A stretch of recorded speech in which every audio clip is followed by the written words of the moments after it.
اگر کسی شخص کے ساتھ قرآن مجید نہیں ہے، قرآن مجید کے 2 رکوع 4 رکوع آدھا پارہ اگر کسی زندگی میں روزانہ کی بنیاد پہ نہیں ہے تو اس کی زندگی کا نور اس سے روٹھ گیا ہے۔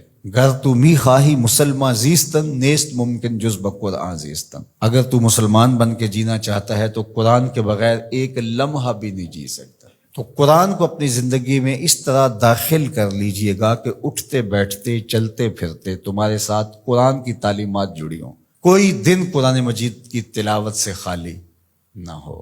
ہمیں اس کی ترغیب دی گئی ہے اور یہ خوش بختی کی علامت ہے کہ تمہارے ساتھ قرآن ہو۔ فرمایا گیا کہ وہ سینہ ایک قبرستان کی طرح ہے جس میں قرآن نہیں ہے۔ تو ایک تو قرآن مجید کی کچھ صورتوں کو باقاعدہ یاد کر کے اپنے سینوں میں نقش کرنا چاہیے، جس طرح سورۃ الملک ہے قرآن مجید کی دوسری صورتیں، اگر اس کے علاوہ بھی آخری پارہ جو ہے اگر سب یاد ہو جائے تو کم از کم آدھا پارہ آخری یاد کر لیں۔ سورہ الواقعہ ہے، سورہ یاسین قلب القرآن کہا گیا ہے، ایک مرتبہ سورہ یاسین پڑھنے سے 10 مرتبہ قرآن پڑھنے کا ثواب ملتا ہے۔ اور جو شخص اپنے دن کا آغاز سورہ یاسین سے کرتا ہے سارا دن وہ اللہ کی امان میں رہتا ہے۔ سورہ حشر کی آخری 3 آیات پڑھنے کی تلقین کی گئی ہے شام سویرے۔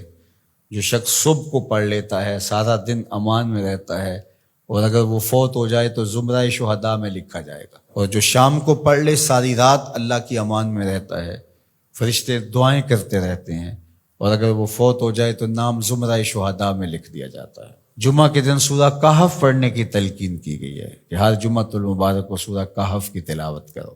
تو قرآن زندگی میں شامل کیا جائے، یہ بدبختی سے بچاتا ہے، قبر میں روشنی لاتا ہے، اجالے لاتا ہے، اور سورہ کہف پڑھنے والے کی قبر میں روشنی ہوں گی، یہ قبر میں روشنی لے کے جائے گی۔